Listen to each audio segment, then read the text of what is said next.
Middle east दशकों से संघर्ष का केंद्र बना हुआ है, जहां अक्सर कोई न कोई विवाद युद्ध का रूप ले लेता है। अब चाहे इजराइल पैलेस्टाइन को लेकर अरब इजराइल वॉर हो, ईरान और इराक के बीच की ईरान इराक वॉर हो, इराक और कुवैत को लेकर गल्फ वॉर हो, या फिर इराकी और सीरियन सिविल वॉर हो, मिडिल ईस्ट में हमेशा तनाव, टकराव और अस्थिरता का माहौल बना रहता है। सालों से ऐसी ही इंस्टेबिलिटी से मिडिल ईस्ट का एक और देश यमन जूझता आ रहा है, जहां पर लोगों के लिए सांस लेना भी एक जंग जीतने के बराबर बना हुआ है। जहां यमन 2 दशकों से हूती और गवर्नमेंट के बीच की अंदरूनी कलह में फंसा है, तो वही यमन की सिचुएशन को बिगाड़ने में सऊदी अरेबिया, ईरान, अमेरिका और यूएई जैसे ताकतवर देशों ने भी कोई कसर नहीं छोड़ी। इस क्राइसिस में 1 दर्जन से भी ज्यादा देश डायरेक्टली या इनडायरेक्टली शामिल रहे हैं, जिस वजह से यमन ताकतवर देशों की प्रॉक्सी वॉर्स की भेंट चढ़ा हुआ है। यमन के हालातों को और भी बदतर बनाने का काम अल-कायदा और आईसिस जैसे टेररिस्ट ऑर्गेनाइजेशंस ने किया है। आज भी Yemen internal conflict, proxy war और आईसिस जैसे टेररिस्ट ऑर्गेनाइजेशंस के चलते बहुत ही बुरे दौर से गुजर रहा है, जिस वजह से वहां के लोगों की जिंदगी आज तक पटरी पर नहीं आ सकी। हर रोज के धमाके और गोलीबारी से यमन में अभी तक 3 लाख से ज्यादा लोगों ने अपनी जिंदगी खो दी है। इस युद्ध के कारण यमन की 75% पॉपुलेशन को आज भी ह्यूमैनिटेरियन असिस्टेंस की जरूरत है। जहां छोटे छोटे बच्चों के हाथों में खेलने को खिलौने और पढ़ने को किताबें होनी चाहिए थी, वहां आज उनके हाथों में बंदूकें हैं जो मरने और मारने को आतुर बैठे हैं। 10 साल पहले छिड़ी इस जंग पर अभी तक फुल स्टॉप नहीं लग सका, जिस वजह से यमन कई टुकड़ों में बंट चुका है, जिन पर अलग अलग ताकतों का कब्जा है। लेकिन सवाल यह है कि आखिर यमन ऐसी क्रिटिकल सिचुएशन में कैसे पहुंचा? वहां जंग क्यों छिड़ी? ये हूती कौन है? और यमन कैसे पावरफुल देशों के लिए एक जियोपॉलिटिकल प्लेग्राउंड बन गया है?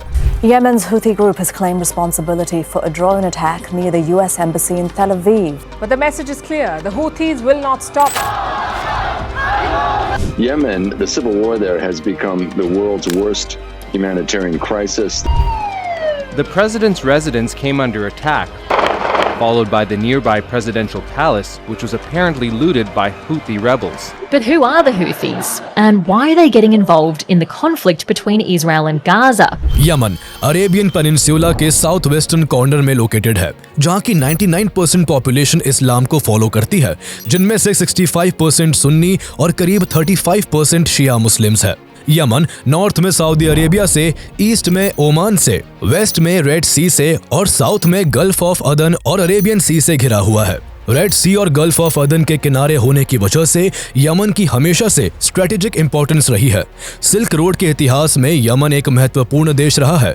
सदियों से समुद्र के इस रास्ते से दुनिया के कई हिस्सों में शिप्स के जरिए जरूरी सामानों का इंपोर्ट और एक्सपोर्ट होता आया है। यमन की इसी स्ट्रेटेजिक पोजीशन की वजह से वहां सैकड़ों सालों तक ओटोमन्स और ब्रिटिशर्स ने राज किया था। दोनों ही पावर्स यमन में अपने कब्जे को जमा कर रखना चाहती थी और एक दूसरे से टकराव ना हो, इसलिए 20th सेंचुरी की शुरुआत में ओटोमन्स और ब्रिटिशर्स ने अपनी कंट्रोल टेरिटरीज के बीच एक बॉर्डर खींच दिया था। इस तरह यमन 2 हिस्सों में बट गया, जिसमें से उसका एक हिस्सा नॉर्थ यमन कहलाया, जिस पर ओटोमन एम्पायर का रूल रहा, तो वही यमन का दूसरा हिस्सा साउथ यमन बन गया, जिस पर ब्रिटिश एम्पायर ने शासन किया। अपनी सत्ता के लिए दोनों ताकतों ने यमन का ये एक ऐसा बंटवारा कर दिया था जो सिर्फ ज्योग्राफिक डिवीजन ही नहीं, बल्कि आगे चलकर ये कल्चरल और आइडियोलॉजिकल डिवीजन भी बन गया, जिन्हें बॉर्डर की लकीरें मिटाने के बाद भी दूर नहीं किया जा सका। नॉर्थ यमन में लगातार लोगों के विद्रोह और वर्ल्ड वॉर 1 में मिली हार के बाद ओटोमन्स कमजोर पड़ गए और उन्हें 1918 में नॉर्थ यमन को छोड़ने पर मजबूर होना पड़ा। उन्हें वहां से खदेड़ने में जैदी इमाम याह्या मुहम्मद की मुख्य भूमिका थी। जैदी शिया इस्लाम का ही एक संप्रदाय है। यमन में 1000 से भी ज्यादा समय तक जैदी राजाओं का राज रहा है। ओटोमन्स और ब्रिटिशर्स के आने के बाद भी जनता में उनका काफी प्रभाव रहा। नॉर्थ यमन से ओटोमन्स को खदेड़कर याह्या मुहम्मद ने सत्ता अपने हाथों में ले ली थी, लेकिन 30 साल बाद 1948 में विद्रोहियों द्वारा उनकी हत्या कर दी जाती है, जिसके बाद उनके बेटे अहमद विद्रोहियों से लड़ते हुए करीब 14 सालों तक शासन करते हैं। पर 1962 में उनकी मृत्यु के बाद ज़ैदीस की पावर कम होती चली गई और यहाँ मोनार्की के खिलाफ आंदोलन होने लगे। इस रेवोल्यूशन में इजिप्ट ने खासी दिलचस्पी दिखाई और रेवोल्यूशनरीज को पैसे, हथियार और यहाँ तक कि सैन्य बल का सहयोग भी दिया। इसके बाद इजिप्ट के सपोर्ट से अब्दुल्ला अल सलाल की कमांड में मिलिट्री ने जैदी इमामों के हाथों से सत्ता छीनकर अपने हाथों में ले ली और नॉर्थ यमन को यमन अरब रिपब्लिक डिक्लेयर कर अब्दुल्ला सलाल इसके पहले प्रेसिडेंट बन गए। इस दौरान कई झड़पें हुई जो आगे चलकर सिविल वॉर में बदल गई, जिसमें नई सरकार को इजिप्ट का समर्थन था तो इमाम और उनकी ट्राइबल फोर्सेस को सऊदी अरेबिया का सपोर्ट था। जहां नॉर्थ यमन आपसी संघर्षों में उलझा हुआ था तो वही साउथ यमन को ब्रिटिशर्स की गिरफ्त से निकलने में 1967 तक का वक्त लग गया। 1963 से ही ब्रिटिशर के खिलाफ हो रहे अपराइजिंग के कारण अंग्रेजों को वहां से निकलने पर मजबूर होना पड़ा, लेकिन उनके जाने के बाद यहां सोवियत यूनियन अपनी पकड़ मजबूत करने लगता है। 1969 में जब मार्क्सिस्ट लेनिनिस्ट गुट ने तख्ता पलटकर साउथ यमन में कम्युनिस्ट गवर्नमेंट को फॉर्म किया तो सोवियत के साथ इनके रिश्ते अरब देशों के मुकाबले कहीं ज्यादा बेहतर हो गए, जिसके चलते सोवियत यूनियन ने साउथ यमन को military and education assistance provide कर अपना इन्फ्लुएंस और मजबूत कर लिया। एक तरफ साउथ यमन में सोवियत का प्रभाव था तो दूसरी ओर नॉर्थ यमन में सऊदी अरेबिया और इजिप्ट का हस्तक्षेप बना हुआ था। इस तरह ऑटोमन्स और ब्रिटिशर्स के जाने के बाद भी यमन अभी भी विदेशी ताकतों के प्रभाव में ही था। साल दर साल गुजरते गए लेकिन यमन में सिविल वॉर, राजनीतिक उथल पुथल और अस्थिरता पर विराम नहीं लग सका। कुछ मौकों पर साउथ यमन और नॉर्थ यमन के बीच बॉर्डर्स को लेकर भी टकराव हुआ और इस तरह 1970 का दशक खत्म हो गया। इसी बीच 1978 में नॉर्थ यमन में military officer Ali Abdullah Saleh president बन चुका था। इसके बाद 1980 का दशक दोनों देशों के बीच एक जरूरी मोड़ लाता है। एक और जहां मिड 1980s में यमन में ऑयल की खोज होती है तो वही इस दौरान सोवियत यूनियन कोलैप्स होने के कगार पर आ जाता है, जिसके चलते वो यमन समेत अपने प्रभाव वाले कई देशों से किनारा करने लगता है। 1986 आते आते साउथ यमन में राजनीतिक अस्थिरता फैल जाती है, जिसके बाद हैदर अबू बकर अल अट्टास तख्ता पलट करके पावर में आ जाते हैं। सत्ता में आते ही वो साउथ यमन और नॉर्थ यमन के बीच के रिश्तों को सुधारने का काम करने लगते हैं। दोनों देशों के बीच कोऑपरेशन बढ़ने लगता है और 22 मई 1990 को नॉर्थ यमन और साउथ यमन एक दूसरे की बेहतरी के लिए फिर से एक हो जाते हैं। दोनों के रीयूनिफिकेशन के बाद उन्हें रिपब्लिक ऑफ यमन का नाम दिया गया। इस रीयूनिफाइड यमन के पहले प्रेसिडेंट अली अब्दुल्ला सालेह बने, जो इससे पहले नॉर्थ यमन के प्रेसिडेंट रह चुके थे। नॉर्थ यमन में सिचुएटेड सना को रीयूनिफाइड यमन की पॉलिटिकल कैपिटल बना दिया गया और साउथ यमन वाले हिस्से में मौजूद अदन को यमन की इकोनॉमिकल कैपिटल माना गया। यमन के रीयूनिफिकेशन ने नॉर्थ और साउथ के बीच के बॉर्डर को जरूर मिटा दिया था, लेकिन सालों के बंटवारे से जो लोगों के बीच मनमुटाव और आपसी रंजिश थी वो खत्म नहीं हो पाई। इसके अलावा लगभग 99% पॉपुलेशन इस्लामिक होने के बावजूद नॉर्थ और साउथ के बीच कल्चरल डिफरेंसेस साफ तौर पर दिखाई देते थे। साउथ यमन की पब्लिक इस रीयूनिफिकेशन से खुश नहीं थी। उनको लगता था कि साले यमन की सारी कमाई सिर्फ नॉर्थ यमन के डेवलपमेंट में लगाकर साउथ यमन को आर्थिक रूप से हाशिए पर धकेल रहा है। इस तरह साउथ यमन के लोगों के अंदर सालेह को लेकर कड़वाहट पैदा होने लगी। लेकिन अली अब्दुल्ला सालेह एक बहुत ही डिप्लोमेटिक लीडर था जिसे सत्ता में बने रहना आता था। उसने अपनी ताकत का इस्तेमाल करके सभी विरोधी आवाजों को शांत कर दिया और लोगों के बीच इस कदर अपना इम्पैक्ट छोड़ा कि 1993 के इलेक्शन में भी उसी की जीत हुई। इस इलेक्शन के बाद साउथ और नॉर्थ के रिश्ते बिगड़ते चले गए।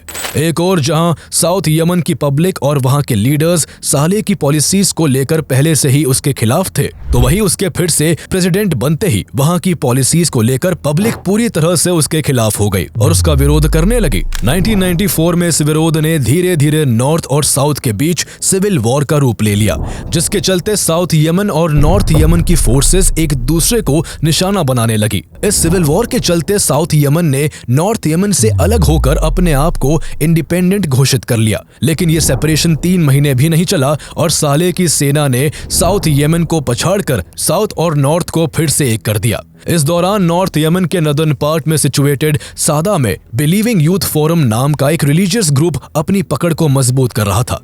बिलीविंग यूथ शिया मुस्लिम के जैदीस का ग्रुप था, जिसके फाउंडर हुसैन अल हूती और उसके पिता बद्र अल दिन अल हूती थे। जिस यमन में जैदीस के पूर्वजों ने 1000 साल तक राज किया था, वही वो अब हाशिए पर चले गए थे। उनके हाथ से सत्ता पहले ही जा चुकी थी और अब सऊदी अरेबिया, जो कि एक सुन्नी इस्लामिक देश है, उसके द्वारा यमन में सलाफी मूवमेंट चलाकर सुन्नी इस्लाम को प्रमोट किया जा रहा था। ऐसे में जैदीस को अपने अस्तित्व की फिक्र सताने लगी थी। इसलिए बिलीविंग यूथ के जरिए उनके लीडर हुसैन अल हूती का मोटिव यमन में रिलीजियस एजुकेशन के थ्रू यूथ में जैदिज्म को विकसित करना था। यमन में सुन्नी मेजॉरिटी और बढ़ते सऊदी इन्फ्लुएंस के चलते उन्हें जैदी शियास के अधिकारों की चिंता थी। इसलिए जैदी कम्युनिटी के राइट्स को प्रोटेक्ट करने के लिए अल हक पार्टी नाम की एक पॉलिटिकल पार्टी को भी बनाया गया, जिसके फॉर्मेशन में भी हुसैन अल हूती का मेन रोल था। अली अब्दुल्ला साले अपनी सत्ता को बरकरार रखने के लिए हर जरूरी समूह और सभी ताकतवर लोगों से तालमेल बिठाकर रखता था। यही वजह थी कि उसने न केवल जैदी लोगों के रिलीजियस ग्रुप बिलीविंग यूथ को साइलेंट सपोर्ट और फंडिंग दी, बल्कि उसने जैदी कम्युनिटी की अल हक पार्टी को पार्लियामेंट में मिनिस्ट्रियल पोस्ट भी मुहैया करवाई। इस तरह साले ने सब कुछ कंट्रोल कर ये इंश्योर कर लिया था कि उसके खिलाफ विरोध की आवाज न उठे और उसकी सत्ता बरकरार रहे। लेकिन 1997 में इस कहानी में एक नया मोड़ आया, जिसने यमन की तस्वीर को हमेशा हमेशा के लिए बदल कर रख दिया। साल 1997 में बिलीविंग यूथ के फाउंडर और अल हक पार्टी के leader Hussain al Houthi parliament से रिजाइन कर देते हैं। उनका इल्जाम था कि प्रेसिडेंट साले और उसकी सरकार भ्रष्टाचारी है और यमन के पड़ोसी देश सऊदी अरेबिया की पपेट बनी हुई है। हुसैन अल हूती यमन में विदेशी ताकतों के प्रभाव के सख्त खिलाफ थे और वो इस मामले में ईरान के पॉलिटिकल विजन को सही समझते थे। 1979 में ईरान में हुए इस्लामिक रेवोल्यूशन में अहम भूमिका निभाने वाले अयतोल्ला रूहुल्लाह खुमैनी को वो अपना रोल मॉडल मानते थे। अब क्योंकि ईरान में 90% से ज्यादा पॉपुलेशन शिया मुस्लिम्स की है और ईरानियन रेवोल्यूशन के बाद फॉरेन इन्फ्लुएंस ईरान में बिल्कुल खत्म हो गया था, इसलिए हुसैन अल हूती का झुकाव ईरान और वहां की राजनीति की तरफ खुले तौर पर जाहिर था। इसी विचारधारा के साथ हुसैन अल हूती प्रेसिडेंट साले द्वारा दी गई पार्लियामेंट सीट को छोड़कर उसके घोर विरोधी बन गए और उसके खिलाफ खुलकर बोलने लगे। इसके बाद उन्होंने बिलीविंग यूथ के लोगों को भी सरकार के अगेंस्ट कर दिया और अपने पिता, जो कि वहां एक बड़े स्पिरिचुअल लीडर भी थे, उनके इन्फ्लुएंस का इस्तेमाल कर बिलीविंग यूथ को रिलीजियस ग्रुप के साथ साथ एक पॉलिटिकल प्लेटफॉर्म भी बना दिया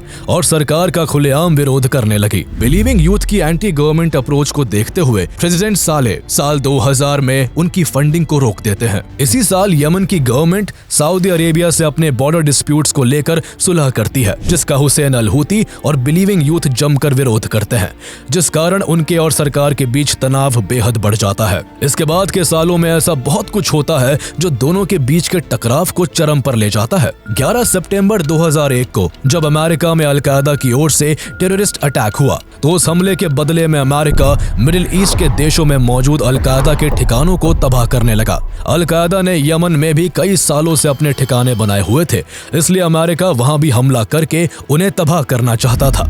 अमेरिका ने जब इसके लिए प्रेसिडेंट साले से इजाजत मांगी, तो वो अमेरिकी एक्शन को सपोर्ट करते हुए अमेरिकन फोर्सेस को यमन में ऑपरेट करने की परमिशन दे देते हैं। सिर्फ इतना ही नहीं, 2003 में जब अमेरिका इराक में इन्वेजन करता है, तो प्रेसिडेंट साले फिर से अमेरिका को सपोर्ट करते हैं। साले का इस तरह अमेरिका के फेवर में होना हुसैन अल हूती और बिलीविंग यूथ को बिल्कुल भी बर्दाश्त नहीं होता।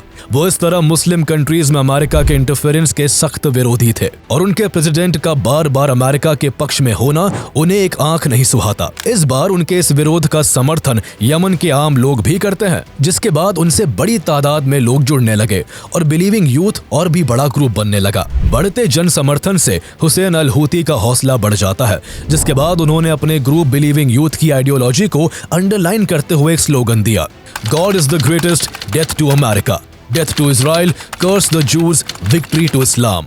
इस स्लोगन से सरकार और बाहरी ताकतों के खिलाफ एक मूवमेंट शुरू हो गया, जिसमें नॉर्थ यमन के हजारों लोग शामिल होने लगे। ये मूवमेंट जब बहुत ज्यादा बढ़ने लगा, तो प्रेसिडेंट साले को अपनी कुर्सी जाने का डर सताने लगा। इसलिए उन्होंने इस विद्रोह को रोकने के लिए जून 2004 में हुसैन अल हूती के नाम का अरेस्ट वारंट जारी कर उनके ऊपर इनाम घोषित कर दिया। इस दौरान गवर्नमेंट फोर्सेज और बिलीविंग यूथ के मेंबर्स के बीच एक लड़ाई शुरू हो गई, जिसमें दोनों तरफ से गोलीबारी होने लगी। इस वक्त सरकार का पलड़ा भारी था, जिस वजह से बिलीविंग यूथ के सैकड़ों मेंबर्स मारे गए और सैकड़ों को पकड़कर जेल में डाल दिया गया। प्रेसिडेंट साले के इस स्ट्रॉन्ग एक्शन से हुसैन अल हूती भी ज्यादा दिन नहीं बच सके और 2 महीने बाद ही सितंबर 2004 में उन्हें मिलिट्री द्वारा मार डाला गया। प्रेसिडेंट साले को उम्मीद थी कि हुसैन अल हूती की मौत के बाद उनके सपोर्टर्स शांत हो जाएंगे और सरकार के खिलाफ बोलने की हिम्मत नहीं करेंगे, लेकिन उसका ये सोचना बिल्कुल गलत था। हुसैन अल हूती की मौत के बाद बिलीविंग यूथ के लोग शांत नहीं बैठे, बल्कि अपने नेता के उद्देश्य को पूरा करने और उनकी मौत का बदला लेने के लिए वो अपने ग्रुप को और भी मजबूत करने लगे। इसी ग्रुप को आज दुनिया उनके शहीद नेता हूथीज के नाम से जानती है। हुसैन अल हूती के मरने के बाद उसके भाई अब्दुल मलिक ने हूतीज मूवमेंट की कमान संभालकर ग्रुप में बड़ी तादाद में युवाओं को जोड़ना शुरू कर दिया। ज़ैदी लोग भी मुखर होकर हूतीज मूवमेंट में शामिल होने लगे। एक और जहां उन्हें उनके नेता हुसैन अल हूती की मौत का दुख था, तो वहीं दूसरी ओर मिलिट्री की ज्यादती ने उनके अंदर गुस्सा भर दिया था। यही कारण था कि 2004 के बाद हूतीज और यमन की मिलिट्री का करीब 5 सालों में 6 बार आमना सामना हुआ, जिनमें दोनों तरफ से जमकर गोलीबारी हुई। हजारों लोग मारे गए और सैकड़ों इमारतें तबाह हो गई। 2004 से 2009 के बीच हुई इन टकरारों के चलते हूतीज ने सादा के क्षेत्रों में फिर से अपनी पकड़ मजबूत कर ली थी। लेकिन वो यहीं पर रुकने वाले नहीं थे, बल्कि उनका टारगेट पूरे यमन पर अपना कंट्रोल जमाने का था। हूतीज का टकराव अब केवल यमन की सरकार से ही नहीं था, बल्कि उस सरकार को सपोर्ट करने वाले पड़ोसी देश सऊदी अरेबिया से भी होने लगा। उन्होंने अपने विरोध के चलते नवंबर 2009 में सऊदी अरेबिया के बॉर्डर को क्रॉस कर वहां के सैनिकों को मारना और बंदी बनाना शुरू कर दिया, जिसके काउंटर में सऊदी अरेबिया को पहली बार हूतीज के खिलाफ डायरेक्टली कॉन्फ्लिक्ट में शामिल होना पड़ा। यहां से यमन का इंटरनल कॉन्फ्लिक्ट अब इंटरनेशनल कॉन्फ्लिक्ट में बदल गया। सऊदी अरेबिया की मिलिट्री ने रिटेलिएट करते हुए हूतीज को अपनी सीमा से धकेलना शुरू कर दिया। इस जमीनी झड़प में सैकड़ों हूतीज और सैकड़ों सऊदी सोल्जर्स मारे गए। सऊदी अरेबिया ने अपने काउंटर अटैक को और तेज करते हुए हूतीज के ठिकानों पर एयर स्ट्राइक्स करना शुरू कर दिया, जिससे हूतीज को काफी नुकसान पहुंचा और उनके कई ठिकाने ढेर हो गए। इस पूरे इंसिडेंट पर ईरान अपनी नजरें बनाए हुए था। ईरान, जो खुद एक शिया इस्लाम मेजॉरिटी देश है, वो यमन में ज़ैदी शियास को हारते हुए नहीं देख सकता था। इसलिए ईरान ने सीक्रेटली हूतीज को वेपन सप्लाई करना शुरू कर दिए, ताकि हूतीज डटकर सऊदी अरेबिया का सामना कर सके। इस दौरान यमन में और भी बहुत कुछ हो रहा था, जो एक बहुत बड़े युद्ध की पृष्ठभूमि को तैयार कर रहा था। दरअसल हूतीज के उलझने से पहले सऊदी अरेबिया अपने देश से अल कायदा को उखाड़ फेंकने में लगा हुआ था। सऊदी के लगातार एक्शन की वजह से अल कायदा को वहां से भागकर यमन आना पड़ा, जहां उसकी एक ब्रांच पहले से ही सक्रिय थी। इसके बाद साल 2009 में अल कायदा की सऊदी अरेबिया वाली ब्रांच ने यमन की अल कायदा ब्रांच के साथ मिलकर एक नया फॉर्मेशन कर लिया, जिसे अल कायदा इन दी अरेबियन पेनिनसुला AQAP का नाम दिया। यमन में अब अल कायदा और भी ज्यादा ताकतवर हो चुका था और यह आतंकी संगठन वहां और भी बढ़ चढ़कर आतंक फैलाने लगा। यमन की अंदरूनी कलह तब और तेज हो गई जब अगले साल 2010 में मिडिल ईस्ट और नॉर्थ अफ्रीका के देशों में अरब स्प्रिंग की लहर चलने लगी, जिसके चलते प्रो डेमोक्रेसी प्रोटेस्ट होने लगे और तानाशाहों के हाथों से सत्ता जाने लगी। इस क्रांति की शुरुआत तब हुई जब ट्यूनीशिया और इजिप्ट में हो रहे प्रोटेस्ट के कारण वहां के तानाशाहों को सत्ता से हाथ धोना पड़ा। इस घटना से इन्फ्लुएंस होकर और भी कई अरब देशों में ऐसे आंदोलन होने लगे। इस क्रांति की आग से यमन भी अछूता नहीं रह सका। एक तरफ हूतीज और साउथ यमन के विद्रोही नेताओं ने सरकार की नाक में दम कर रखा था, तो वहीं दूसरी ओर अरब स्प्रिंग प्रोटेस्ट के चलते जनता भी पूरी तरह से उसके खिलाफ हो गई। जनवरी 2011 से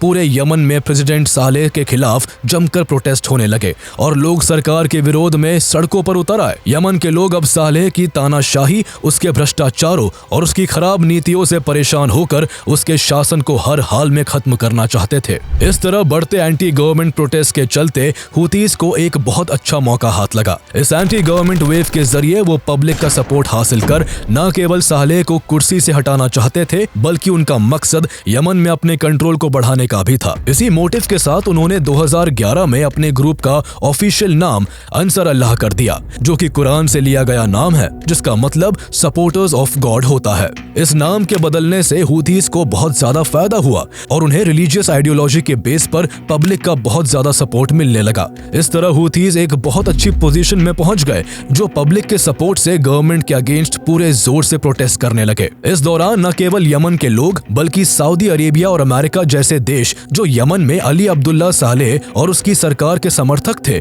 उन्होंने भी सालेह को राष्ट्रपति पद छोड़ने को कहा। लेकिन सालेह को सत्ता की इस कदर भूख थी कि वो किसी भी हाल में ऐसा नहीं करना चाहता था। वो सत्ता में बने रहने के लिए कॉन्स्टिट्यूशन में अमेंडमेंट लाने से लेकर ऑपोजिशन पार्टी के साथ मिलने तक सब कुछ करने को तैयार था, लेकिन उनकी कोई चाल काम ना आ सकी। उसकी तानाशाही के खिलाफ लोगों का गुस्सा इस कदर बढ़ गया था कि लोगों ने उसे मारने के लिए सना के प्रेसिडेंट पैलेस पर कई बॉम्ब अटैक्स किए, जिसमें उसके 7 गार्ड्स की मौके पर ही मौत हो गई, तो वही खुद सालेह बुरी तरह घायल हो गया, जिसके बाद उसे इलाज कराने के लिए सऊदी अरेबिया भागना पड़ा। यमन में पब्लिक, ऑपोजिशन और हुतीज के लगातार विरोध हो और फॉरेन पावर्स के घटते समर्थन ने सालेह को भारी मुश्किल में डाल दिया था, जिस कारण प्रेशर में आकर सालेह को राष्ट्रपति पद छोड़ने के लिए नवंबर 2011 में एक अग्रीमेंट साइन करना पड़ा। इस अग्रीमेंट के तहत फरवरी 2012 में उसकी जगह वाइस प्रेसिडेंट अब्दुर्रब्बु मंसूर हादी को प्रेसिडेंट बना दिया गया। इस तरह यमन पर 30 से ज्यादा साल राज करने वाले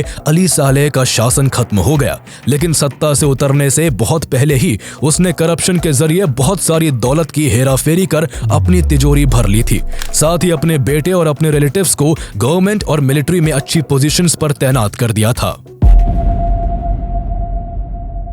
यमन में राष्ट्रपति के बदलने के बाद भी हालात नहीं बदले। ना तो लोगों का आक्रोश कम हुआ और ना ही हुतीज की बढ़ती ताकत को रोका जा सका। जहां पब्लिक सऊदी अरेबिया द्वारा सपोर्टेड गवर्नमेंट से खुश नहीं थी, तो वही इस कमजोर सरकार और नाजुक हालातों का फायदा उठाते हुए हुतीज ने यमन के कई हिस्सों पर अपना कब्जा बढ़ाना शुरू कर दिया। गवर्नमेंट के खिलाफ हो रहे ये विरोध तब और बढ़ गए जब जुलाई 2014 में लोगों को मिलने वाली फ्यूल सब्सिडीज को कट कर दिया गया। हुतीज ने इस मौके का फायदा उठाते हुए इस विरोध को बहुत विकराल रूप दे दिया, जिसके बाद यमन में एक ऐसी जंग का आगाज हुआ जिसके खत्म होने की अभी तक कोई डेट निश्चित नहीं हो सकी। हुतीज गवर्नमेंट फोर्सेस को पीछे धकेलते हुए अपने कब्जे को तेजी से बढ़ाते गए। जहां सऊदी अरेबिया यमन की गवर्नमेंट को सपोर्ट कर रहा था, तो वही ईरान भी खुद को यमन की राजनीति से दूर नहीं रख पाया।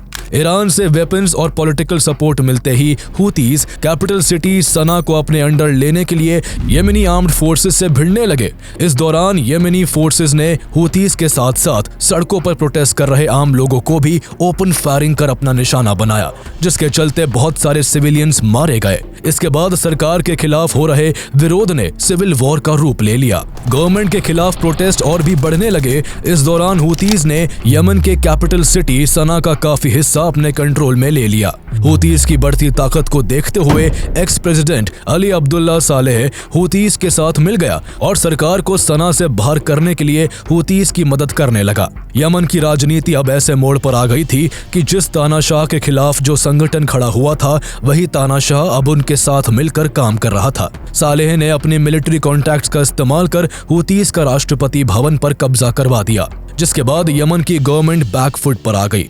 बिगड़ते हालातों को देखते हुए जनवरी 2015 में प्रेसिडेंट हादी को राष्ट्रपति पद से इस्तीफा देकर सना छोड़कर अदन भागना पड़ा, लेकिन अदन आकर हादी ने अपने रेजिग्नेशन को वापस ले लिया। इस दौरान सऊदी अरेबिया सबसे ज्यादा परेशान था। उसका पड़ोसी देश यमन इंटरनल कॉन्फ्लिक्ट की आग में जल रहा था, जहां हुतीज की ताकत बढ़ती जा रही थी, जिन्हें उसका दुश्मन देश ईरान का भरपूर समर्थन मिल रहा था। इन सब चीजों को ध्यान में रखते हुए सऊदी अरेबिया को एक बार फिर डायरेक्टली हुतीज के खिलाफ आना पड़ा। लेकिन इस बार सऊदी अरेबिया अकेला नहीं था, बल्कि उसने अपने साथ इजिप्ट, सूडान और यूएई समेत 9 देशों को जोड़कर एक गठबंधन बनाया, जिनका मकसद यमन में हुतीज के बढ़ते कंट्रोल को रोकना था। मोहम्मद बिन सलमान, जो उस वक्त सऊदी अरेबिया के डिफेंस मिनिस्टर थे, उन्हें लगा था कि ये कॉन्फ्लिक्ट बस कुछ महीने ही चलेगा और फिर सब ठीक हो जाएगा, पर उनका अनुमान बिल्कुल गलत था। ये कॉन्फ्लिक्ट तो बस शुरू हुआ था, जिसके शुरू होने की तारीख तो पता थी, लेकिन ये खत्म कब होगा इसका अंदाजा किसी को नहीं था।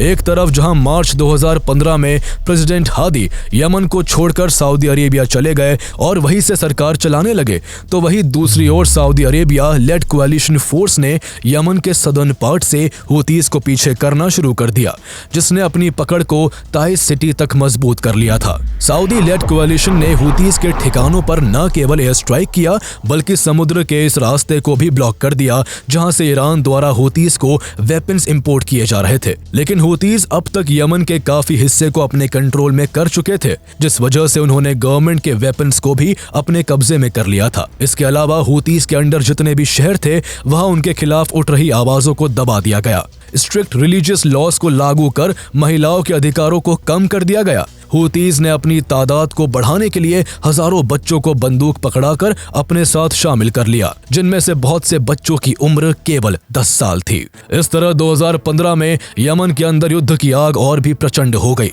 जिसमें विदेशी ताकतों ने आग में घी डालने का काम किया। हूतीज के खिलाफ लड़ने के लिए अमेरिका ने सऊदी अरेबिया को वेपन्स की सप्लाई बढ़ा दी, जिसके चलते दोनों देशों के बीच बिलियंस ऑफ डॉलर्स के वेपन्स का इंपोर्ट एक्सपोर्ट हुआ। लेकिन इन सबसे बेपरवाह हूतीज ने यमन में अपना कंट्रोल बढ़ाना जारी रखा, जिसके चलते उन्होंने न केवल अताक सिटी को कैप्चर कर लिया, बल्कि सुन्नी ट्राइब्समैन और अलकायदा के मिलिटेंट से लड़कर शाबवा गवर्नरेट को भी अपने कब्जे में कर लिया। जुलाई 2016 में हूतीज ने अपने पुराने दुश्मन और नए साथी एक्स प्रेसिडेंट सालेह के साथ मिलकर सुप्रीम पॉलिटिकल काउंसिल का गठन किया, जिसके जरिए उनके द्वारा कंट्रोल की जा रही टेरिटरीज में रूल किया जाने लगा। लेकिन हूतीज और सालेह के बीच के संबंध कुछ ही वक्त में बिगड़ने लगे, और जैसा कि हूतीज को डर था, सऊदी अरेबिया के इन्फ्लुएंस में आकर सालेह ने दिसंबर 2017 में हूतीज का साथ छोड़ने का ऐलान कर दिया। उसके इस ऐलान के केवल 2 दिन बाद ही उसे हूतीज ने मार डाला और वो अकेले ही सुप्रीम पॉलिटिकल काउंसिल को चलाने लगे।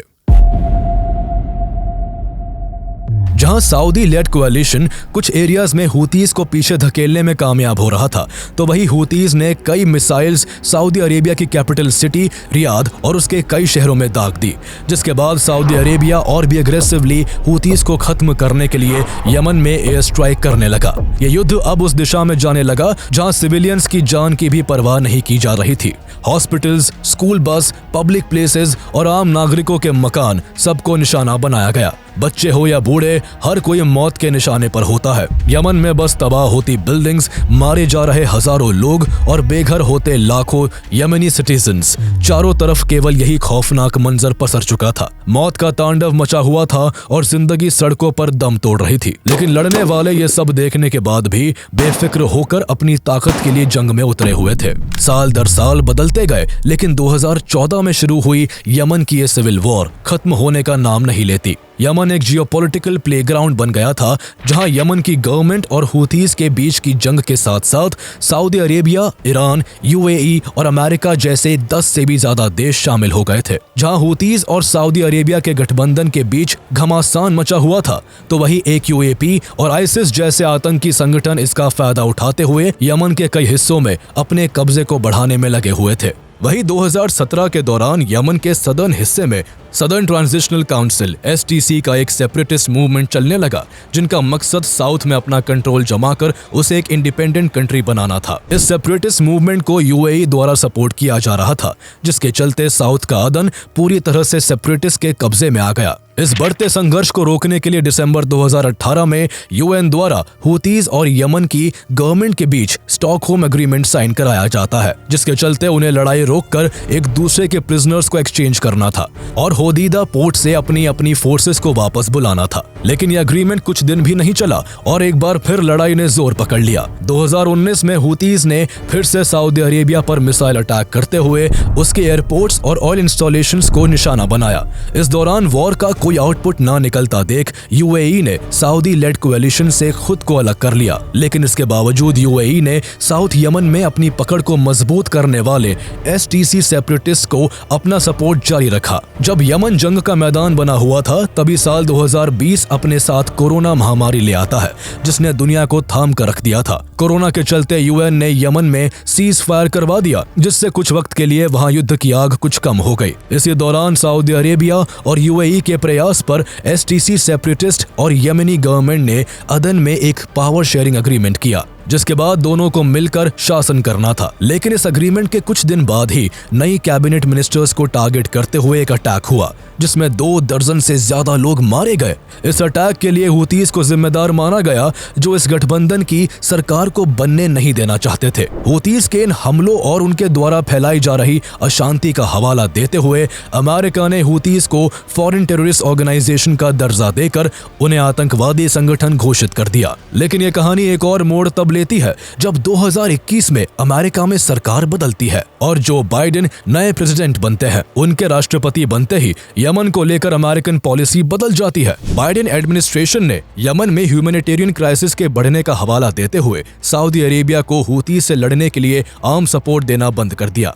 साथ ही हुतीज को आतंकवादी संगठन की श्रेणी से हटा दिया। इस हलचल के बीच भी हुतीज अपने कब्जे को बढ़ाने में लगे रहे। उन्होंने मारिब सिटी को भी गवर्नमेंट फोर्सेस से छीनकर अपने कब्जे में ले लिया। इस तरह देश का 1/3 हिस्सा और उसमें रहने वाली 70 से 80% आबादी पर हुतीज का कंट्रोल हो गया। अपनी धाक जमाते हुए हुतीज ने 2022 में सऊदी अरेबिया और यूएई के खिलाफ कई अटैक्स किए। पहले अटैक्स कर जमीनी स्तर पर उन्हें नुकसान पहुंचाया गया और फिर हुतीज ने रेड सी से गुजरते यूएई के शिप्स को भी अपने कब्जे में ले लिया।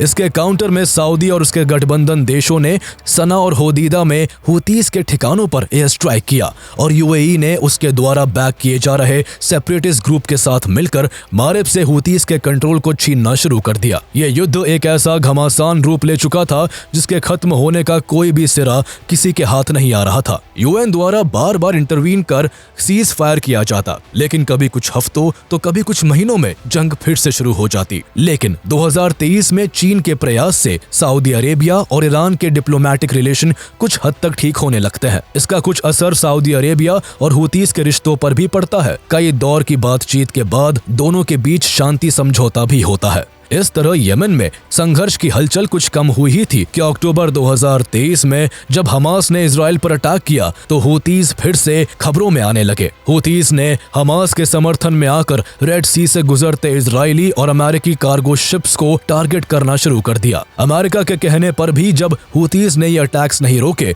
तो अमेरिका ने उन्हें फिर से ग्लोबल टेररिस्ट डिक्लेयर कर ऑपरेशन पोसाइडन आर्चर के तहत हुतीज कंट्रोल्ड एरिया पर अटैक्स करना शुरू कर दिया। इस तरह एक बार फिर यमन में संघर्ष तेज हो गया। ईरान और सऊदी अरेबिया ने तो इस जंग से किनारा कर लिया था, लेकिन उनकी प्रॉक्सी वॉर बना यमन आज भी जंग के मुंह से नहीं निकल पाया है। यमन एक देश के रूप में टूट चुका है और उसका भविष्य अंधकार की खाई में है। यमन में आज भी अस्थिरता कायम है और वहां अभी भी सब कुछ तहस नहस पड़ा हुआ है। जहां इस पूरी जंग में अभी तक लाखों सिविलियंस मारे जा चुके हैं, तो वहीं 2 करोड़ से ज्यादा लोगों को बेसिक नीड्स के लिए भी भारी मदद पर निर्भर रहना पड़ रहा है। 45 लाख लोग युद्ध के चलते अपनी अपनी जगहों से डिस्प्लेस्ड हो चुके हैं। यमन के अलग अलग टुकड़ों पर इंटरनेशनली रिकॉग्नाइज्ड गवर्नमेंट के अलावा हुतीज, AQAP और STC समेत कई ताकतों का कब्जा है। आज भी यमन की तस्वीर टूटी हुई इमारतें, बेघर होते हुए लाखों लोग, किताबों और खिलौनों के बजाय बंदूक लिए छोटे मासूम बच्चे